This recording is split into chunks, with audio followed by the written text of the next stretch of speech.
Hey, what's up, everybody? Welcome to my channel. My name is Paul, the Canadian Snowman, here with another episode of Geography Now. We're doing Spain. Spain needs no introduction. There's many countries that I'm not sure, never heard of, or not sure where they're located, or all that stuff. Spain is not one of them. Spain, you know exactly where you guys are. I've done a lot of videos, where Spain was involved, even just recently as the series I just did, the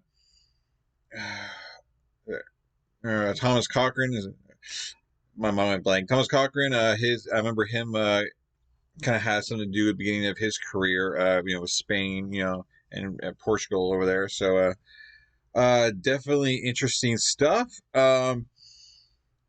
And then, of course, the Napoleonic Wars, they were involved. They were involved in a lot of stuff. So, Spain, definitely well known. Great country. But we're going to see just how great Spain is today. So, buckle in. Please hit that like and subscribe button below. Grab yourself a drink. I got me a Canada Dry Ginger Ale. And I'm ready to go. Hope you guys are too. Anything else we need to say before this? Yeah, like, subscribe, all that fun stuff, and I think we're good. Three, two, one. All right, Spain. I don't really have to say much. You've all heard of this country. Along with France and Italy, it is one of the three powerhouse Latin countries of Europe. Portugal, we love you, man. You're cool and awesome, but let's be real. You're kind of like the mini boss before the... Okay, I'll just stop right there. Anyway, over 500 million people across the world speak Spanish. And if you include the mestizos, a huge chunk of that population have actual descendants and ancestors from Spain. So it's not just language, it's also like genetically, Spain got busy and made a big ass family across the world. In any case, welcome to the original kingpin of the Hispanic world, Spain. It's time to learn geography now! Hey everybody, I'm your host Barbs. Don't forget to get Geography Now merch at geographynow.com. So Spain. Everything from the freezing glaciers of Patagonia to the freezing glaciers of Alaska have at some point been imprinted upon by the notorious Spanish seal. And of course, it's always great to have people from the country in the country episodes. And with that, here's Jose and Anna. Say hi. Hello, everyone. Hi! All right, so where are you guys from? I'm Anna and I'm from Valencia. I'm Jose and I'm from Catalonia, from a town called Blanes. Uh-oh, Valencia, Catalonia. What's going on? Something about paella. We'll talk about that later. All right, so shall we comenzamos? No. No? Well, I'll make it up to you guys with some cervezas. Not close. Okay. Fee, I got it. Okay. Oh my god, you're lucky we're here, because if not, you will be f***ing it up all the time.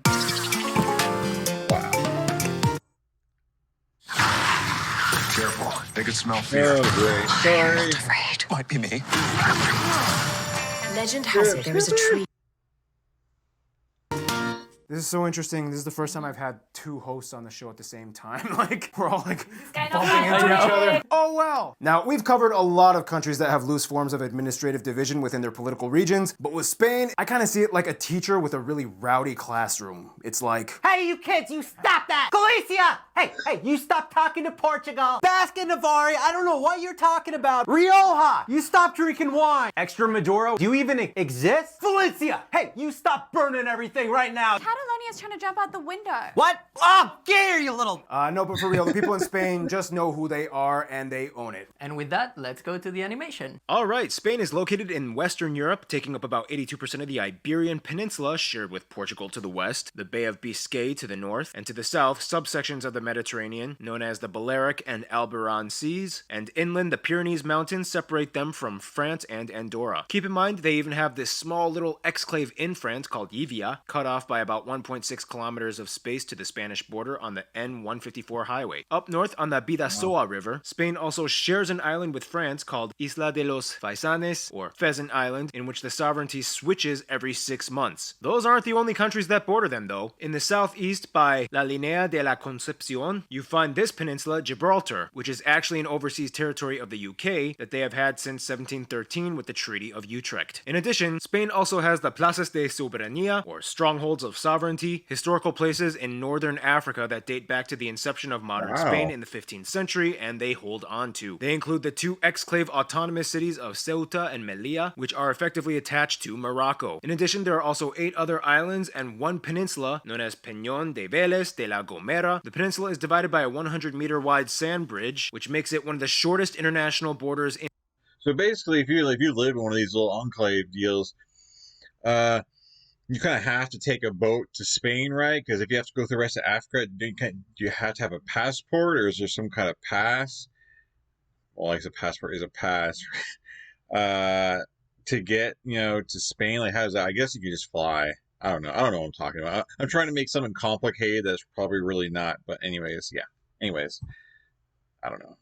The peninsula is divided by a 100-meter wide sand bridge, which makes it one of the shortest international borders in the world. From there, Spain also has 2 main archipelagos, the Canary Islands off the coast of Morocco, and again, of course, the Balearic Islands in the Mediterranean. Due to the positioning of the Canary Islands, this gives Spain 2 time zones, UTC 0 and +1. With that, Spain breaks down a little interesting. The country is classified as a decentralized unitary state, in which although sovereignty is vested in one nation, the regional institutions hold their own high degree of self-governance and have their own parliaments and presidents. These 17 entities are called autonomous communities, or autonomies in short. Ceuta and Melilla are categorized as autonomous cities and have the right to become communities, but so far have not expressed interest in doing so. The capital and most populous city and highest capital in Europe is Madrid, in the center of the country. Like, literally it is. There's even a floor plaque called the Puerta del Sol, which serves as kilometer 0 for all the roads and train networks that radiate outwards from the central hub. And of course, Cool. Madrid holds the biggest and busiest airport, Adolfo Suarez Madrid Barajas International. From there, the second largest city is Barcelona on the Mediterranean coast, where the second busiest airport can be found, Barcelona El Prat International. From there, the busiest shipping port is the port of Algeciras Bay, where over 100 million tons of cargo pass annually. Finally, fun fact, some parts of Spain are actually antipodes of New Zealand, which means they are literally located exactly across the entire planet from each other. So, fun fact, Canary Islands are not named after canaries, but rather dogs, because of the Latin can. Which means dog. What means dog? Like canine. That was marginally interesting. Now, we're not going to dive too much into it because it would take forever, but... Why so many autonomies? Well, historically, Spain had a few major kingdoms before they unified. And this is basically how they separate places that either have a very distinct people group versus places that are more in sync with Madrid's centralized power. And speaking of which it's forced, Spain is a monarchy. Yes, one of the 12 monarchies of Europe. Basically, most people will say it all started when Isabella de Castile married Ferdinand of Aragon, unifying the 2 biggest powerhouses of the Iberian Peninsula. Even though that kind of pissed off the Pope because they were second cousins and did not dispensate their marriage, which led them to cursing the Spanish people for all eternity, but then... So they have a monarchy? Is it kind of like, because I'm familiar with, the Queen of England, is it similar to their monarchy? Or does your monarchy have more power? Is it? So just kind of curious to know if it's kind of similar or just like maybe really different. I don't know. Let me know in the comments. And they waited for the next pope and he dispensated their marriage. So anyway, the point is, after millennia of going through the Phoenicians, Romans, the Suevi, whatever those guys were, Vandals and Alans, Visigoths, the Moors, and Umayyads, modernish Spain started to take shape in the 1400s with a Reconquista, or reconquering. And from there, the story gets crazier. How so? You sure you're not bored with all this history stuff? Normally I would be, but all the pictures and the fast meta talk holds my attention and makes me think I'm learning. Thank you for revealing my script writing structure, but anyway, fine, if you insist. After the Reconquista, the sexy Habsburgs slipped into the royal family because that's what they did throughout everybody in Europe. And when their line ended, the House of Bourbon, a French dynasty slipped in. And here we are today with Philippe VI and his daughter, Princess Leonor, next in line. In any case, Spain is a travel hotspot. They are literally the second most visited country on earth after France, with more than 83 million people recorded as of 2019. It's important to know that Spain has third highest number of UNESCO World Heritage Sites at 48. The Autonomy of Andalusia has the most at 7. Now we all know some of the obvious UNESCO sites like the Alhambra, the Great Mosque of Cordoba, the Guggenheim, the Sagrada Familia Church, which has been under construction for like 130 years. It would take way too long to cover all the UNESCO sites, but here's a list of some non-UNESCO sites you guys suggested we mention in the episode. The Royal Palace in Madrid, Centenil de las Bodegas, Valencia's Arts and Science Districts, theme parks like Portaventura and Parque. See, man, like anything that's like de las Bodegas, on. Valencia's arts and I guess that's kind of like, I guess I would say that's going to be like a museum. I like to point out that the museums always look friggin' awesome. And obviously, this is no different here. I mean, is that a museum? No, it's an art and science district, right? It's kind of like a museum, right? No, it's like the future stuff. science districts. Theme parks like Portaventura and Parque Warner and Texas Hollywood. The Canary Islands have pyramids, mummies, and the Neptune statue. The wooden Cool. mushroom thing in Seville, Metropole. Where's the Neptune statue at? On. Pyramids, mummies, and the Neptune Okay, I was gonna say, how big is that statue? But by the wave there, like about 20 feet, maybe, right? Maybe 30 feet. I don't know.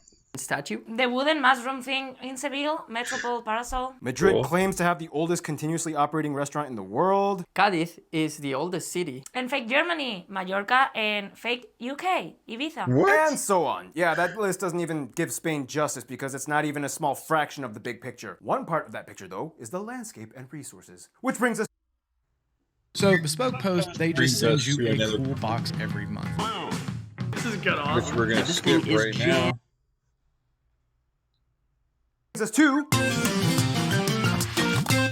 So, since Spain has territories in Africa, the ocean, and Europe, it's transcontinental, so we have like many different landscapes. Like, we even have a restaurant that cooks food over an active volcano. But we're getting ahead of ourselves. Let's go to the animation. First of all, for the continental part, the country is incredibly mountainous. In fact, the second most mountainous country in Europe after Switzerland. The country has 6 main ranges: the Betic chain in the south, the Central and Iberian chains in the center, the Cantabrian and Leon chains in the north, and the Pyrenees in the northwest, with the border of France and Andorra. In the center, you have the Meseta Central Plateau, a wide highland that stretches wide across the interior. As you can clearly see from space, the northern part of Spain has the most lush green wet zones, and as you head south, the country obviously gets more dry and arid. In fact, Spain has the only true desert of mainland Europe, the Tabernas Desert, located in Andalusia, which holds the highest temperatures of mainland Europe at over 40 degrees Celsius in the summer. These mountains are essentially a byproduct of Spain being located right at the confluence of the African and Eurasian tectonic plates, creating a slew of minor rifts and fault lines. This means the southern part of Spain may occasionally experience earthquakes above 6 on the Richter scale, and certain areas mostly along the Mediterranean have extinct volcanoes. The most active volcanic area of the country, though, would actually be the Canary Islands, which lie on an interplate volcanic region on the African plate. Geologists mostly agree that the islands were created by the plates moving over a mantle hotspot, which bubbled up out of the ocean, much like how the Hawaiian Islands were formed. Speaking of islands, the highest point of the country isn't even on the Iberian Peninsula, but rather the Canary Islands, part of the larger subregion known as Macaronesia, with Mount Teide, which is actually the 3rd highest volcano in the world from its base. Back to the mainland, though, the highest mountain on continental Spain would be Mulhacén, at nearly 3,500 meters high. From there, the longest river, shared with Portugal, is the Tagus, or Tejo. However, the longest river entirely in Spain is the Ebro. Now, most of the inland bodies of water are reservoirs blocked up by dams on rivers. However, the largest natural freshwater lake would be Lake Sanabria in the northwest. Finally, Spain has 3 main climate zones on the continental part. The areas in the south have a warm, dry Mediterranean climate. The central Meseta Plateau has hot summers and cold winters, and the North Cantabrian Mountains have a maritime climate with the most rain year-round and snowfall in the winter. So, an extra side note, after Malta, Spain is the sunniest country in Europe, like 260 days a year. That's hot. Yeah, that's hot. Now, with all these rugged lands, Spain hosts a wide range of flora and fauna, differing by region. For example, the Canary Islands, you have the black sand beaches and the ancient tropical Lora Silva. It's only found in Macaronesia. Otherwise, on the peninsula, you have everything ranging from green hills that look like Scotland in the north. To the shrubby, rocky Arizona-like deserts wow. of the south. Within these wide-ranged zones, you have tons of natural treasures like caves, canyons, and even a river Cool. that flows orange and red. Agriculture-wise, they are the 2nd largest producer of wine after Italy, and the largest producer of olive oil in the world. Oh, and fun side note, when they cook, only about 40% of Spanish homes have direct gas lines installed, and the rest usually have gas tanks delivered, right? Yeah, Yeah. bombonas. Now, we all know that despite having the 13th largest nominal GDP in the world, Spain has had quite a reputation for its rather, how can I put this? Recessive tendencies? Yes, What? during the financial crisis, Spain was hit hard for about 6 years during 2008, and in 2014, they reached the height at about 27.2% unemployment. There are a lot of factors that went into this, but it kind of went. How can we grow our economy? We need to build a lot of stuff. Okay. What's the problem? The banks. What if we just let the banks report what they wanted and not regulate them as much? That's a great idea. Nothing could go wrong. That's what I'm saying. And it did. Perfect storm. And due to this lack of accountability, experts speculate that somewhere upwards to 1/5 of the total GDP is somehow tied in with the undisclosed transaction industry, black market, second only to Italy. No, proud of that. You guys probably have a lot to say about that. No surprise, Spain Galicia. is known for being the main port of entry for the European cocaine trade. A fun little fact, did you guys know that over 90% of euros that are transacted in Spain have trace amounts of cocaine on them? 90? Like 90? Over 90%, yes. There was a study in Valencia's science community. But anyway, off. I'm sure if you're from Spain, it's probably like whatever, just like every country kind of has, their politicians are in dirty pockets. You kind of just think it's just something that happens and it's probably just no big deal, right? Right? Is that how you guys kind of think, Because I don't know. It doesn't bother me at all, I guess. It's not my country, so, obviously it wouldn't bother me, it doesn't really affect me, but let me know what you guys think. 90? Like 90? Over 90%, yes. There was a study in Valencia's science community. But anyway, off of that. Spain is the 5th largest producer of wind energy in the world. We even have the world's largest renewable energy operator, Iberdrola. We are the 8th largest automobile producer in the world and second largest manufacturer in Europe after Germany. We even have some of the domestic brands like Seat, Which is actually a subsidiary of Volkswagen, but let them have that one. and the incredibly rare limited produce an expensive GTA Spano. What else is rare in this country? Some of the animal species. And with that, here's Gary Harlow to explain.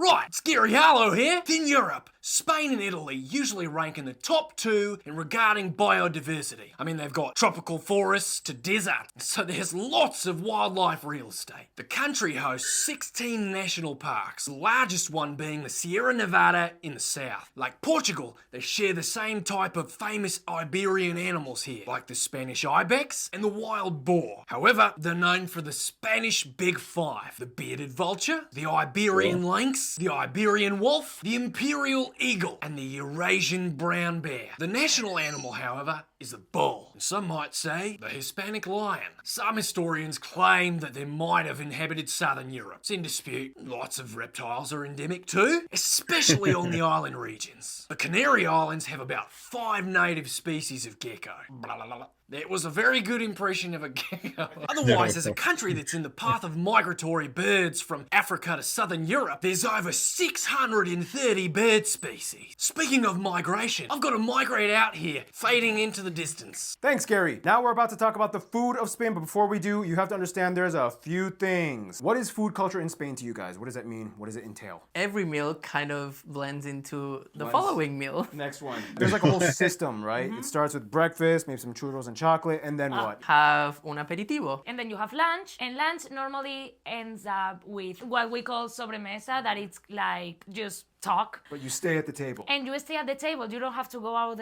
of the bar, or even if you're in a house. And then Merienda, which is a little snack we have in the afternoon before dinner. So that's why we have dinner at 10 p.m. It just keeps going. Never stop. Never We stop. eat and then eat again. And Okay, so can you guys be like sitting at like a table like the entire day? Like you get your breakfast and you're chilling, talking, eat something else, and it's just oh, it's lunchtime now. Eat something else, and you kind of just chill there and talk and eat. That sounds like a good day to me. I mean, if you guys eating some good food and just chilling there, chatting with some good people, it sounds like a good day. Unless you get stuck at the same table with some bad people, right? But yeah, I'm sure it's not like that, right? Sure, you guys just like to snack all day. I don't know. Is it like that? You guys set the table like extra long normally? Really? I don't know. Let me know.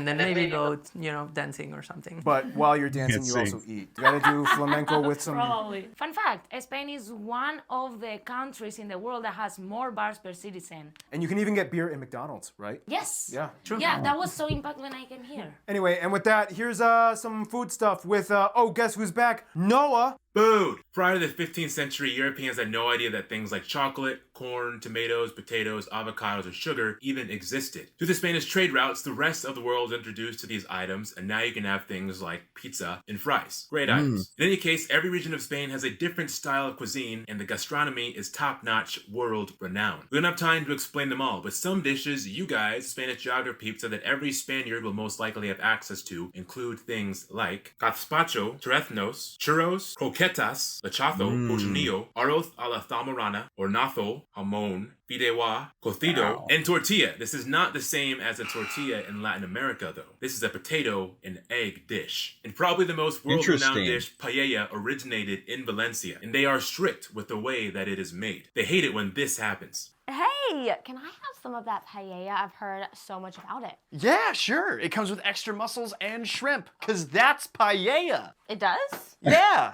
Sure, whatever, just take it. The true way to make it is either with rabbit or chicken. Otherwise, Valencians will call all the imposters arroz con cosas, or rice with things. Well, that's all I got for you today. Is that true? There are people pretty anal about that. And just people are anal about does pineapple belong on pizza kind of thing? Is that? I mean, I don't know. I figure there's always a different versions of a dish. Some people like extra this, extra that. But does that make it actually a different dish, or I don't know. I don't know what I'm talking about. Until next time. Don't eat a paella in Madrid or Barcelona. But to eat the real one, go to Valencia. And probably after this, many people is gonna want to kill me. I just buried myself. Fun fact, sherry was also invented here, as was the Molotov cocktail, which played a huge role in the Spanish Civil War. Let's talk about the Spanish people now, shall we? Now, as I mentioned, there's a lot of different types of people in Spain, and they all kind of have their own thing going on. In a way, we have this kind of quiet acknowledgement that unity doesn't mean uniformity. What do you guys think? Do you guys generally get along? Yes, but... Yes? Yes. There's these stereotypes, things that, oh, he probably is this way because he's from this place, or he's probably, I'll say when I've met Spanish people outside of Spain, we all love Spain and love everyone. Yeah. It's just when we're in Spain, we love to, talk to each other. Yeah. Anyway, with that, let's talk about the people of Spain. I mean, I think that almost goes anywhere. Maybe not talk shit about each other, but have your own rivalries in your own country, or like to brag about what your area of the country has from someone else's area. I think we're all kind of proud of where we're from, even inside our home countries, and just want to brag about it, right? Is that true? All you guys from different countries, don't you guys do the same thing? Yeah? Okay. In the graph. First of all, Spain has about 48 million people and is the 5th most populous country in Europe and has the highest life expectancy in the OECD countries. The country is made up predominantly by people that identify as native Spaniard at about 88%. Keep in mind this label is very broad and pretty much pertains to a wide range of people with different physical traits, but mostly with a South European Mediterranean background in their racial makeup. Geneticists also have determined that the average Spaniard, especially in the South, has around 5% North African ancestry due to the Moorish conquests that took over the country for 7 centuries. The remaining 12% of the country is made up of various immigrant groups that have settled over the centuries, the largest ones being Latin Americans at about 5%, North Africans and Eastern Europeans at about 2% each, and the remaining 3% from other places around the world like Asia and whatever. Alright, so the official language of Spain is, shocker, Spanish, but specifically Castilian or Castellano Spanish. Yeah, of course we have Spain Spanish dialect, which sounds a bit different than Latin American Spanish. Now keep in mind, most Latin American Spanish is heavily influenced by the Andalusian dialect of Spanish, as many people from those areas moved and migrated to the Americas. Long story short, what's the easiest way to piss off a Spaniard? Vale, voy a empezar mi nuevo proyecto en mi nuevo ordenador. Elige el idioma: inglés, no; francés, no; español. Find a rental car that's the right price, location, size, and more. Search Kayak now. Oh, man. Whip too refined for the horsepower. Gotta run off a seafood Anyway, sorry. Know that I'm here for a reason.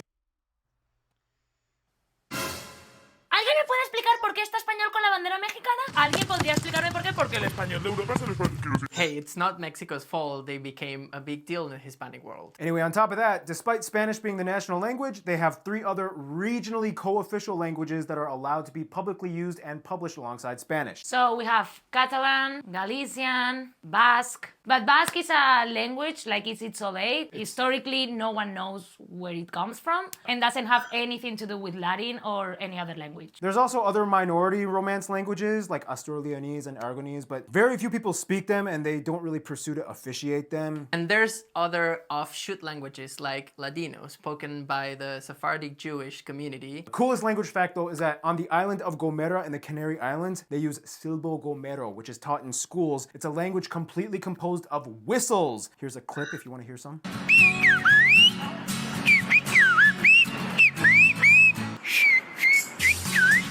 What?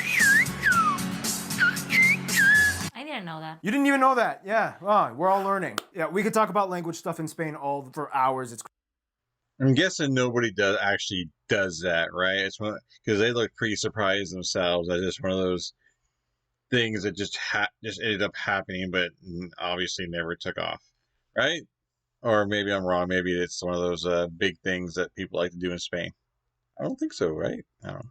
crazy, but we gotta move on. Historically, the Catholic faith played a huge role in our identity, despite the fact that today only about 2/3 of the country, to some degree, might say that they are very less nominally identify as Catholic, and the rest of the 20% of the population goes to church. But for what it's worth, we have the Camino de Santiago, one of the largest Catholic pilgrimages in the world. The interesting thing, though, is that there is noticeable traces of Moorish Arabic influence as well. Everything from architecture and even the names of cities, for example, if they start with Al. It's even how Andalusia got its name from the Arabic Al-Andalus, and today there's even noticeable words borrowed from Arabic in the Spanish language, like taza or azúcar. That was great. You got it? Oh, you got it. Now, in regards to Spain's impact on the world, it's nothing short of massive. At one point, we had 35 colonies across the world. And today there are 19 sovereign Spanish-speaking countries, plus Puerto Rico, that all have a story rooted from Spain. Yeah, you guys have a long history of Latin America. What do they think of Spanish people? They love Europe in general. It's like, oh, Europe. So I don't know. But at the same time, they have some other thoughts about that, like we are lazy. Or a lot of people, especially in South America, that think of us as very structured, or like what Spanish people think of Germans almost. Oh. Exactly. Which is really weird for us. So they kind of think you guys are like the Germans of the Hispanic world. Yeah. Yeah, but then in Europe we are like Bankrupt. Not that. Generalizing though, not everyone Generalizing. thinks that, But in regards to Spain's, impact on the world, yes, we've heard the stories. Colonialism was riddled in lots of tragedy. Many wars and battles were fought. Many died. Diseases were spread. No denying these terrible historical incidents. But, and this might be one of the most hard pill to swallow, controversial things I'll ever say on this show, given the current social climate that we live in, but you have to kind of see colonialism in all vantage points throughout its manifestation. In a weird way, many of the things that you hold dear today and the people that you admire and the ideas that change the world may have never come about without ties to colonialism too. It's a weird paradox of chronological exchanges throughout history. I mean, for example, the wheel and beasts of burden, like horses and cattle, were brought over to the Americas. Remember in the Peru episode we explained how the only domesticated animal that could remotely help carry cargo was the llama, and it could only carry like 80 pounds? Otherwise, people just kind of walked to get around. See, like that. History kind of has a weird way of showing you that nothing ever is completely what you think it is, and over time it kind of evolves into something you probably never saw coming. Yes, everyone likes to condemn past tragedies, but you also have to acknowledge that it's possible for a rose to grow from concrete. Like the invention of the first artificial heart in Argentina to, I don't know, Vicente Fernandez and Shakira. That's my little brief postulation on the topic. Take it as you will. I'm just saying, see before you decree. that was intense. Yeah. I like that you said it. All right, this is probably going to be an unpopular opinion on here. These geography now videos are getting really long, and I'm not saying it's a bad thing. I'm just saying I think sometimes some of these segments drag on, unfortunately. I'm not just saying this has nothing to do with Spain. It's just some of these segments I think they could kind of like cooking it along a bit kind of thing. But anyways, yes. Yeah, I think the segment kind of got dragged on where they didn't, I don't know. It's amazing. I'm glad. I love the information. Never mind. I just got myself in trouble. Now everyone's gonna hate me.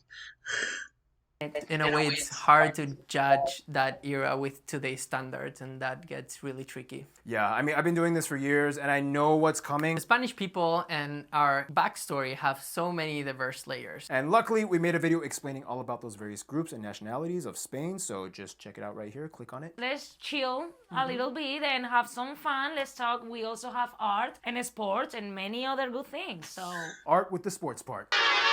Oh man. I am existing. Here's your trophy. This is my trophy for existing. I love it. But that's besides the point. All right, sports in Spain. So without saying much, most of you will automatically default to football. Yes, we all know that soccer is practically a religion in Spain. Their national team has qualified for the FIFA Cup 15 times, hosted in 1982 and won against the Netherlands in 2010. And of course, everybody knows about the huge rivalry between Barcelona and Real Madrid. Which team are you on? But soccer isn't everything for Spain. Fun fact, their men's roller hockey team scored 16 goals. Yeah, who goes for who watching this video goes for Barcelona? Who goes for Madrid? I would like to see like which team gets the most comments. But anyway, hockey here, roller hockey. I used to play roller hockey. Roller hockey is really fun. Really fun. Love roller hockey.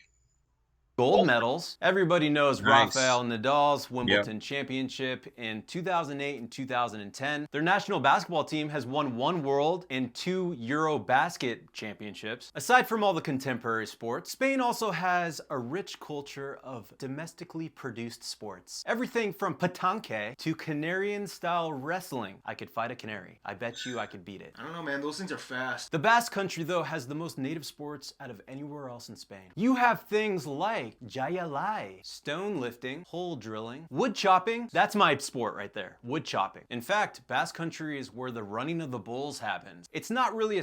I mean, those things are cool. It's kind of like, you know, Canadians and lumberjacks. You know, those cool little activities, man, make for fun.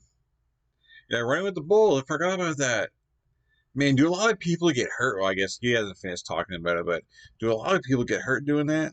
Right there. Wood chopping. In fact, Basque Country is where the running of the bulls happens. It's not really a sport, it's more of a festival, but they love it. And there's been 15 recorded deaths, but they still love it. And finally, I know you were thinking about it. I was thinking about it. Spanish bullfighting, or corrida de toros. The sport dates all the way back to Roman times. Bullfighting is kind of seen as a performance art mixed with a sport. The matador attempts to subdue, immobilize, or kill the bull in the arena. The Arabs, the Catholics, the frickin' Bourbons, they all tried to ban it, but it kept coming back. In recent years, the sport has yet again been met with a lot of backlash. In fact, it was completely banned in Catalonia in 2010. Well, I'm gonna get out of here, and you know what? I'm proud. I guess I don't quite understand the bullfighting thing, because I always see like arrows or something sticking out of the bull, and I feel so sad for the bull. Are they sticking out of the bull because the bullfighter guy, he threw them at the bull, or like spectators or something? Did they throw them from, like, you know, the crowd or something? You know, as like a thing? Just curious. Proud of this trophy. Thank you, Art. Yeah, people in Spain are pretty active. Which is actually kind of funny considering that you guys have that whole siesta culture thing, and you guys are known for being lazy. Like, oh, come on. But I love it. I haven't taken a siesta in 2 years. Yeah, but that's because you lived here. No, but we are not lazy, guys, okay? Also, siesta doesn't make you lazy. It recharges you. Doesn't recharge you, though. You wake up worse than you went to sleep. Wow, that's only in Valencia. Meanwhile, That's only Valencia. Oh, and speaking of stereotypes, what about the whole, like, nudity thing? I thought that was something normal in the rest of the world. On the beach. No one pays attention to that. It's not anything weird, but we don't go naked through the street. Like. Right. So, in conclusion, stereotype debunked. Nudity is not legal in Spain, but it's okay in some beaches. All right, enough culture talk. Now we gotta move on to Hannah. That's her segment. So now here's Hannah with Google Fi, a commercial. phone plan by Google. Meet Simply Unlimited, our most affordable plan for unlimited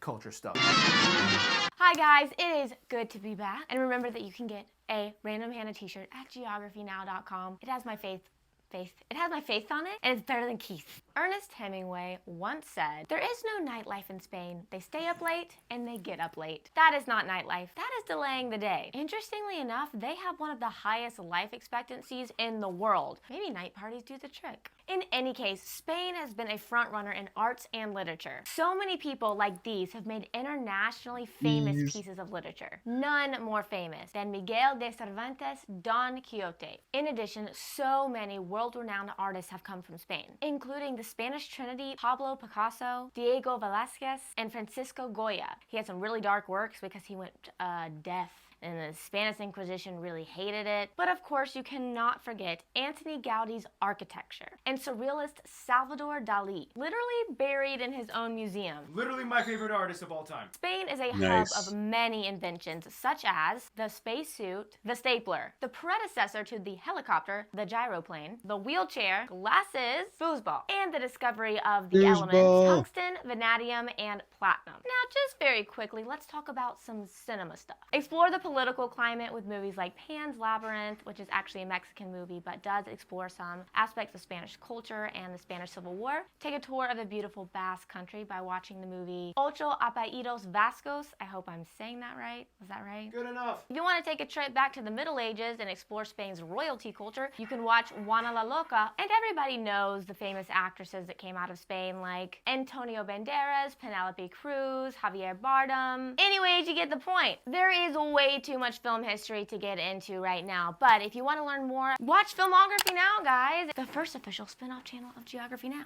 Wow. And finally, Spain is the land of festivals. Literally every day you can find something happening in some part of Spain. You've probably heard of La Tomatina, La Faria in April, Semana Santa, and one thing that unifies the Spaniards is music. Unfortunately, Keith has made his way back from Florida to Los Angeles. I don't know what to do with myself. I thought he was gone forever and he's freaking back. He's here to do the music segment. You guys kind of like him, so here he is. Whatever, have fun.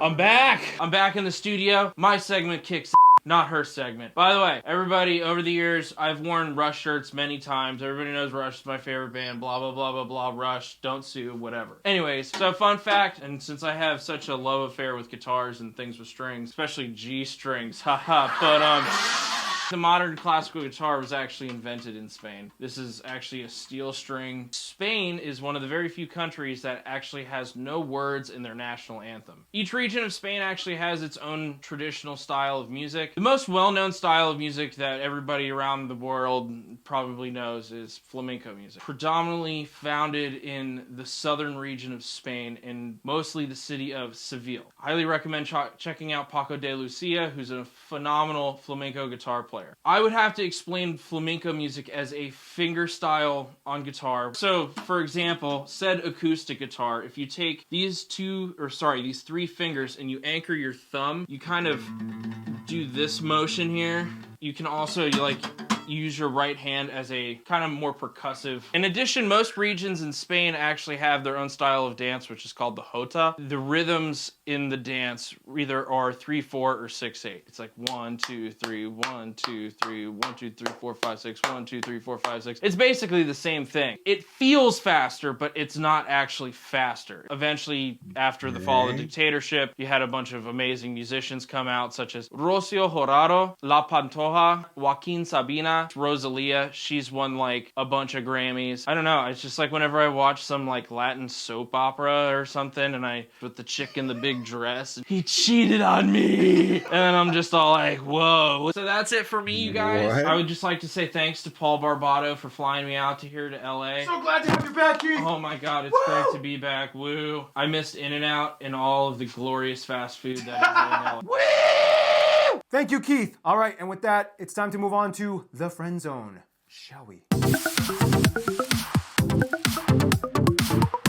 All right, so Jose, Anna, how do you feel about the way how Spain interacts with the rest of the world? Because of the language, I feel like we might feel closer to Latin American countries for the most part. People think that we are not that good at English. And okay, I probably have shown in this video that I'm not that good at English.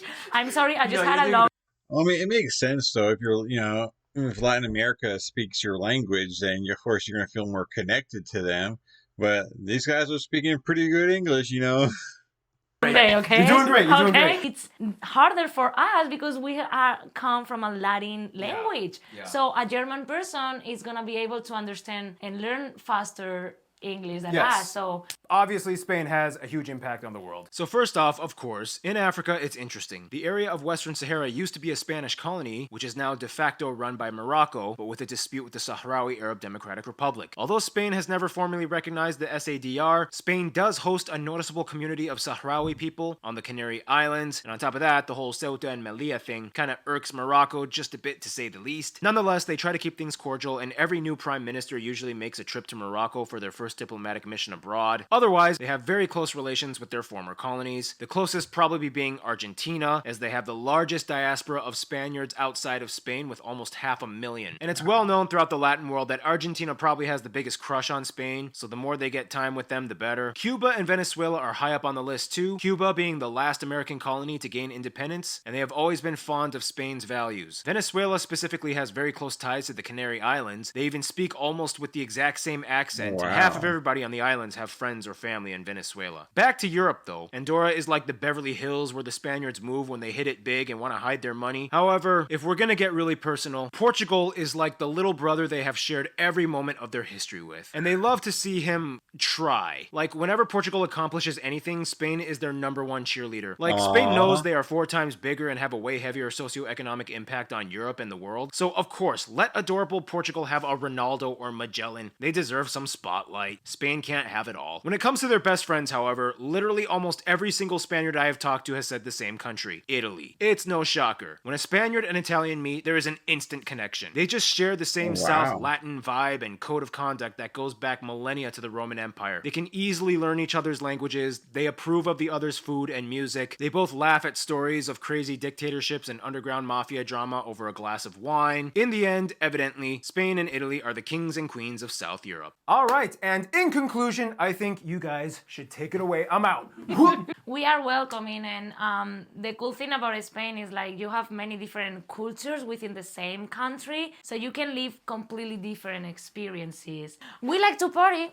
That I'm not gonna say Nothing no. wrong with that. We love that because we are social people. I Yeah. think that's something that we need. A lot of those things I took for granted being in Spain, the rich diversity or, welcoming nature. And once I moved out, which more than 10 years ago, that's when I really started realizing how lucky we are to be from Spain. Yeah, have some real paella. And Real. oh my God! Thank you guys so much for being in this episode. And with that, stay tuned. Sri Lanka is coming up next. Well, I always love a country that's very welcoming and social and likes to party, right? So they're definitely very interesting. A lot of different cultures, and I definitely got a vibe that there was a lot more they could have said, but obviously, with a 33-minute video, they would have been pushing it would have been a lot longer, probably if they went through everything. I'm sure hours and hours, but it just definitely seemed like there could have been a lot more in there because it seems like Spain just has so much to offer.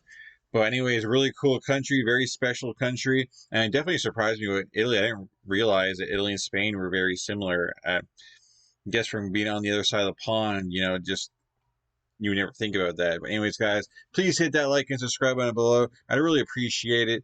Doing every country in the world, and the list is almost over. This playlist is almost over. Looks like we only got one left.